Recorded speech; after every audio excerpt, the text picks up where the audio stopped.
Coach, back on the Bossman show with Coach Troy Calhoun of the Air Force Falcons at the Mountain West Conference. For the first time on the show today, talking to Coach. Coach, how are things out there for you guys out there out in the Mountain Time Zone out there?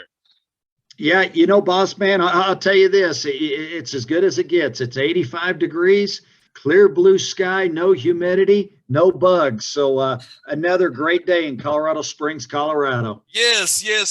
Coach, let me ask you before we get started. How's the weather out there typically? I know they're here in Georgia, it's typically like, hot, humid, and wintertime it's kind of mild. So how's the weather out there when it's not so much in the winter months out there? Yeah, JR, it's splendid. I mean, truly, I don't know anywhere else in America where you have blue sky every single morning, temperatures that are usually in the 80s throughout the entire summer, and just the amount that there is to do out here. Whether you hike, bike, hunt, fish, or you just love the cleanest, most vibrant cities in the country between Denver and Colorado Springs. Unbelievable place to live, incredible place to visit too. Now, Coach, one thing about this is snow. I can't drive in snow, Coach. I don't know if you remember the storm here in Atlanta, 2014, when it iced up here. I was in the house for a whole week, Coach. Don't lie. I didn't come out of the house till that following Saturday, Coach. I was out from Monday to Saturday eating canned goods. Thank God I had them, man, because I would have been messed up, man. Yeah. Hey, I'll tell you what, though. What is nice about here, again, how much blue sky, and because you're at higher elevation, when it does snow, it melts off in a hurry. And again, having no humidity, even though the temperature might be a little bit lower, it's not nearly as cold as it would be somewhere where the air is a lot thicker. No doubt. If you coach at your alma mater, how fun is that, man, that you played there, you're now coaching there, leading this program, left from the NFL, now you're here leading your school again. How does it make you feel, man, knowing that you're leading these young Air Force Falcons into a better life after football? That's it. You hit the nail right on the head right there, JR. I mean, the opportunities that there are for young men and young women who are graduates of the United States Air Force Academy, the commitment that they make to make our country a better place. And truly, you raise your right hand to take an oath to create more possibilities for liberties, for justice, for our freedoms. And just truly what it means to be an American in that regard. And so, we're very, very proud of our students here. Now, it is a very difficult place, just the challenges that they have day in, day out, but a remarkable level of support that's here. And because of it, it's pretty neat to see what they do 7, 8, 10, 30 years from now as graduates of the Air Force Academy.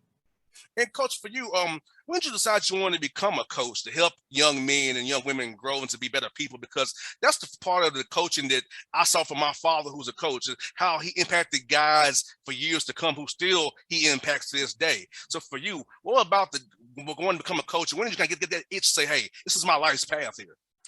Yeah, JR, right after I graduated from the Air Force Academy, my first assignment was here as a graduate assistant with the football program. And I was getting ready to leave to go work out in the Air Force in a business in management information systems. And the staff said, hey, if you had an interest down the road, maybe we can work something out assignment-wise in the future. And I think that's really when it first hit home. Golly, when you coach, the engagement, the interaction that you have with others, and to which you referred. Just the way you're able to mentor and encourage and hopefully be a real positive influence on helping young men, young women, when it comes to being able to use football as the vehicle to parlay into a phenomenal education and truly to prepare them for life. And Coach, you're so right. If it wasn't for football, I don't think I would be talking to you today. For football, getting me to go to college, getting me a degree and a master's degree now. So I never would have had, I didn't have a radio show if I wasn't going to college and seeing a different way, because it was guys like my father, who all the other coaches who in football camps helped say, JR, you have a talent, you have a skill, hone it. Don't succumb to your environment, but push forward. So without those people pushing me forward, I would be on here with you today, Coach, because those people when I was younger, growing up here in Atlanta here, who helped me become who I am today. Absolutely. And I'll tell you what, I mean, I completely identify, when you're 16 years old, 17 years old, the impact that a coach had on your life. And I mean, the way they were able to share with you and show you a way where you could develop more self-discipline. Just, I'll tell you the other part too is the teamwork element. Yes. Just the friendships that you built, to see a little bit deeper in people, when it comes to their heart and their work ethic and their honesty. It's why football truly is an unbelievable activity that cultivates the best esprit when it comes to not only for what you do on the field, but for helping people off the field too. And coach, think about the teamwork aspect of it. This year, you got to work out together. Last year, it was people was at home. You hope and do it via Zoom. This year, guys got to have a true spring, a true summer where they can get in that rhythm of June, July. That camaraderie in the weight room, eating right with the strength coaches. Tell us about how key that was for your guys and have the opportunity to actually build that bond this year the way they couldn't do it last year. Yeah, JR, camaraderie is everything.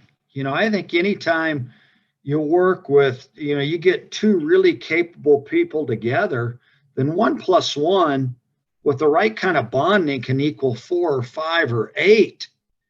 And, truly the feeling that you have by being a part of a team, and it lifts you to greater heights. It holds you to a little higher standards, which is a good thing. And because of it, it just makes you sprout. It makes you grow as a human being. No doubt, coach. And for your young men, the mental health aspect is so important because last year was a tough year. I'm in my 30s, and it was tough for me last year. So how did your young men adapt? How did you kind of foster their mental health? Because when you're dealing with COVID and restrictions, you can't really be a college kid the way you want to be. How was that for your young men? But I think what actually help them grow, Coach Calhoun, years to come after doing what they did in 2020. Hey, but this is bad as going to get for me. I can do anything else going ahead in my life. That's it. And you hope that realization sinks in deeply, for all of society.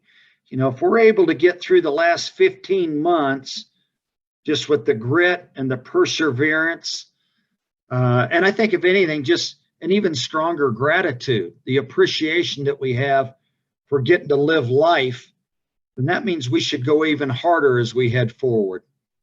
Most definitely, coach. And for your guys, talk about this, coach. Having a strength and conditioning program is very strong to help guys with nutrition, their diet, and their sleep and recovery. It's so important to want to have to play fast for you on Saturdays because I feel like as when I was a player, I didn't value my health the way I should have. I was a Burger King, Popeyes guy, going to Mickey D's. I just thought I was young, I could recover, right? But I wish I took more care of my body then. Now I'm seeing how guys doing it now.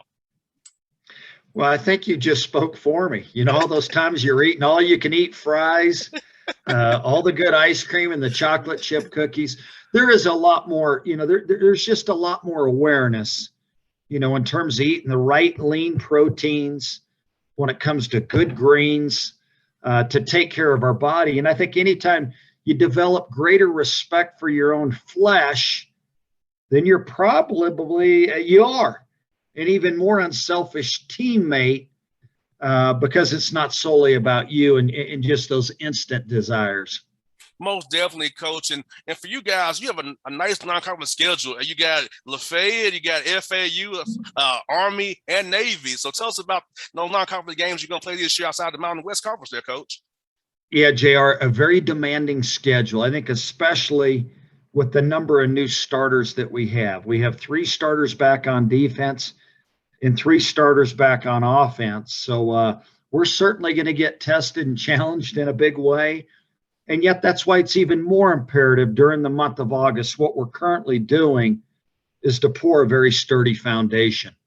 Most definitely, coach. And for you, my message, coach, for us recruiting wise, say every kid here from Atlanta wants to come out the Air Force. What would be your good pitch for those young men that want to leave Georgia, come out to the Colorado Springs and that nice blue sky, man, and play for you and your team, man? Yeah, JR, you'd be around great people. You'd be in an environment when it comes to the quality of education second to none. Not only is that outstanding academics with great, just amazing academic support, but the character and the leadership growth that occurs while you're here, truly, you're going to have a degree which should set you up for the rest of your life. Most definitely, Coach. And I got two more for you, Coach. In your career, coming to Atlanta, passing through, what's your favorite spots to eat here, Coach, when you come to town? Hey, there are a bunch. I like Papados up on that north side. I got to tell you, Spawn Divots over there by the airport. I mean, JR, there have been plenty of times where I pack a couple of shirts and I got a little bit of butter splattered on the front of it when I go to Spawn Divot. So, no, I mean, you always got to make a Zaxby's trip. You always got to find a Chick-fil-A. You guys have it as well as anybody. And I'll tell you, really, you look over the years, the number of guys on our roster from the great state of Georgia and how they've been not only really, really good football players, but men that have done just amazing things in our Air Force and Air Space Force too. And Coach, next time you come to Georgia, I'm gonna give you my number off the air so we can go. I got Coach, I got some spots for you. Raised on the river, Copeland's. I got some places for you, Coach. You'll love, man. Trust me on that. I will take. I'm all in. We'll take you there, Coach, and you will enjoy it. You will enjoy it. I'll tell you, man. And for you, Coach, we coaching the NFL, Coach. What was it like to be up on that level, sitting at the highest level, and bringing that to your young men today, who knowing that you've been where they may want to go, and you can show them how it's done at that level? Yeah, JR, I'll share this. I was really, really fortunate in both organizations, with the Denver Broncos, where Mike Shanahan was the head coach, and with Gary Kubiak, who was the head coach of the Houston Texans. They valued character. So who we drafted, who we chose to sign in free agency, we had guys that flat worked. And every single day they wanted to get better. And just kind of, you're contagious. We all are as human beings. And so, your outlook, your attitude, the way you respect and care for others, let that be truly who you are as a person. Most definitely. Coach Calhoun, it's been fun to talk to you. We'll do this again real soon. I enjoyed our chat. And I'll give you my number offline here so you can have it as well. So we'll do this again real soon. And I hope to see you down the road, Coach, and live and in person once it's all this COVID stuff ends, man. I hear you. Thanks so much for what you do, JR. And please share a hello with the great people of Georgia. I sure will, Coach. Thank you so much.